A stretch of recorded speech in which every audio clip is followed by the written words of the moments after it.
faire de pub, mais ça reste le meilleur produit sur des jantes comme ça qui sont vraiment très attaquées. Il est sans acide. Attention, hein, par contre, il est super costaud. Je pense qu'il vaudrait mieux l'appliquer avec un masque. Mais bon, j'en ai pas.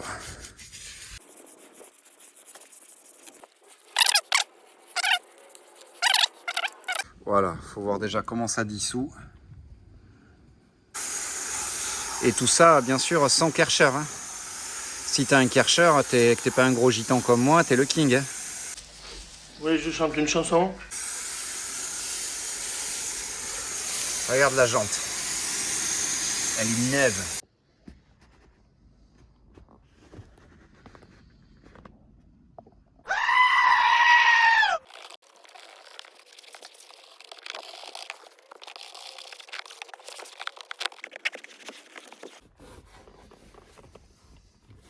Je voulais acheter un poste d'origine, j'aurais eu que des cassettes et de deux sur le bon coin, les mecs se lampent. Donc j'ai acheté un poste, voilà, quelque chose avec une façade un peu rétro. L'éclairage est de la même couleur que l'intérieur la nuit. Et franchement, la qualité de son de cette voiture est juste hallucinante pour une auto de 1993.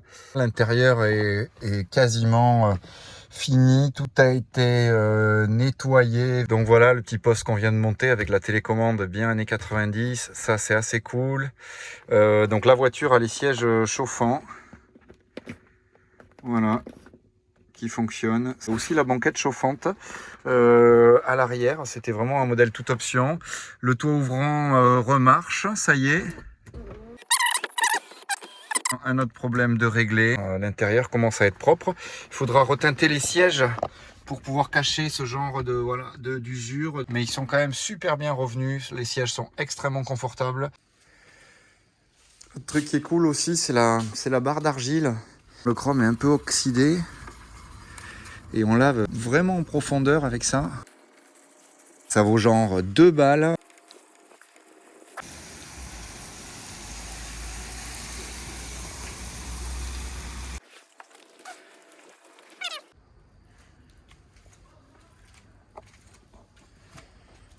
On va faire la même chose sur la calandre.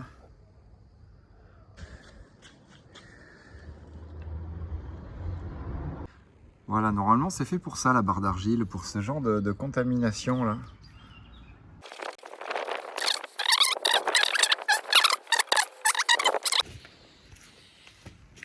Allez. Et ben voilà, hein, ça marche, c'est incroyable. Ça marche et surtout ça prend 20 secondes quoi. Pour les arêtes, on prend la grosse barre d'argile. Et puis au fur et à mesure qu'on la passe, en fait, elle prend la forme de la rainure. Et ça permet d'enlever en fait tout ça quoi. Ça part même pas au polish tellement c'est incrusté dans la peinture. Donc on va recommencer cette étape correctement. Voilà, ça permet quand même d'enlever toutes ces traces de goudron, toutes ces salissures, ces contaminations. Et du coup, on part déjà sur une carrosserie parfaitement lisse au moment où on va attaquer le fast cut quoi. Voilà la gueule donc de la barre d'argile. Hein. On voit qu'elle a récupéré tous les défauts de la carrosserie. Donc là, je viens de passer une bonne heure et demie, voire 2 heures, à appliquer ça à peu près partout. En tout cas, ça permet d'enlever aussi des défauts invisibles. Hein. Avant le polissage, on va nettoyer bien tous les intérieurs. Ça va permettre de ne pas tout ressaloper ensuite, essayer de faire les choses un peu dans l'ordre.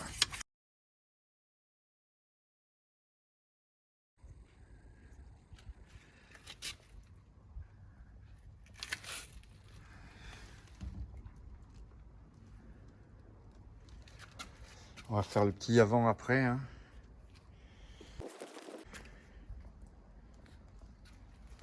Ça revient quand même plutôt bien.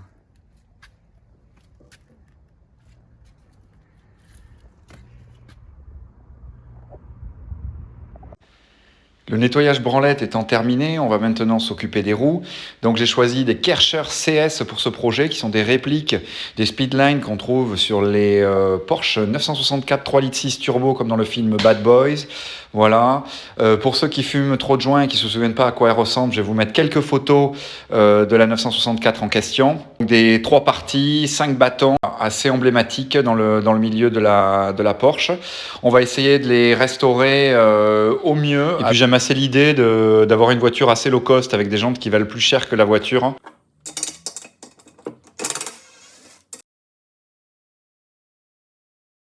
Lorsque j'ai acheté les jantes, elles avaient déjà été repeintes en époxy blanc, les tonneaux et les centres, montées avec de la visserie dorée, donc j'en ai profité pour tout démonter. Par contre, je n'ai pas désassemblé les tonneaux et les voiles, vu que ça avait été fait correctement. Voilà, j'étais sûr que les jantes étaient étanches, donc j'ai démonté uniquement les centres et j'en profiterai pour repolir les voiles, toujours accrochées avec les tonneaux pour gagner quand même un peu de temps. Après ponçage des centres, j'en profite pour masquer toute la partie de fixation pour éviter les surépaisseurs de peinture qui nous poseraient problème au moment de réassemblage.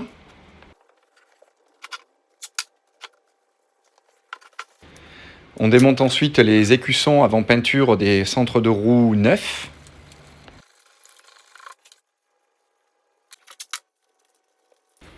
Et c'est parti pour la peinture. Un coup de soufflette, on en profite pour dégraisser correctement toutes les jantes pour éviter toute mauvaise réaction. Puis on attaque la peinture. J'aime bien peindre les jantes au pistolet de retouche, ça permet de vraiment aller dans les coins, de pouvoir peindre effectivement aussi tous les trous de fixation correctement. La peinture s'est très bien passée, on a vraiment un rendu, un finish de vernis bien tendu, bien lisse, une ou deux petites poussières mais vraiment rien de visible. C'est parti pour le remontage.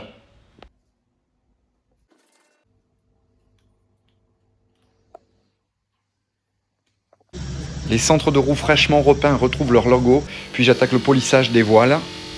Heureusement, je suis pas trop mal équipé, ça va assez vite.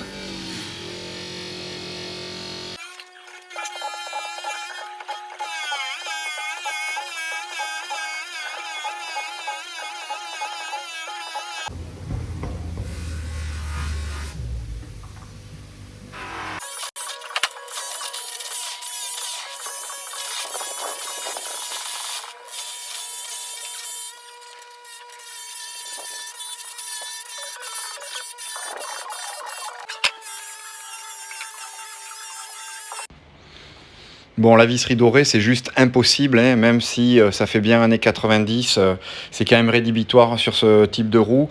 Elle résiste à tout, à l'acide phosphorique, au diluant. Le seul truc qui a marché, c'est le décapant Restom, suivi d'un bon polissage. Donc on attaque les 144 vis, décapage plus polissage pour retrouver le chrome qui se cache sous le vernis doré.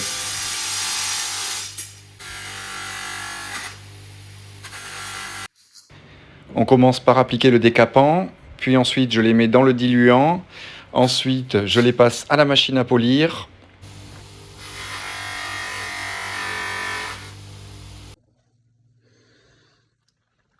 Allez, on va enlever les petites traces de pâte à polir avant de mettre la nouvelle visserie.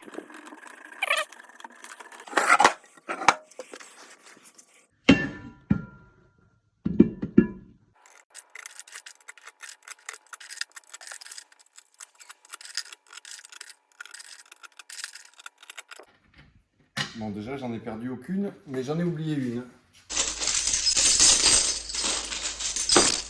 Il en manque une. Et la dernière.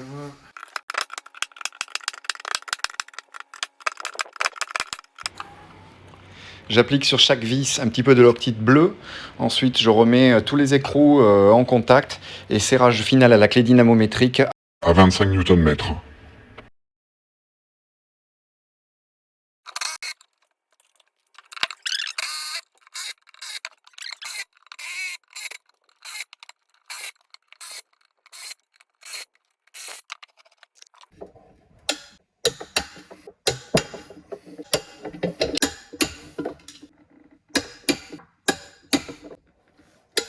Allez.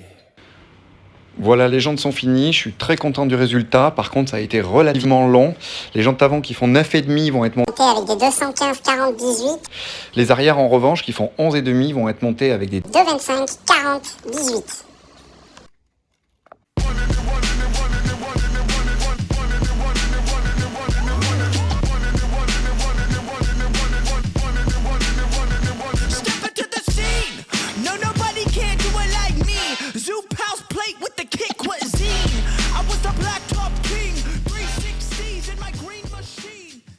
Il nous reste encore beaucoup de travail, il faut s'occuper de l'étanchéité, moteur des caches-culbuteurs, démonter le carter pour vérifier le serrage de la pompe à huile.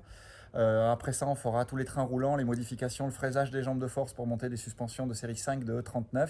Mais j'ai ce projet-là à vous présenter dans pas longtemps, un daily low cost, 1000 € tout compris, qui devrait sortir dans les jours à venir. Voilà, gardez la pêche, à bientôt, ciao!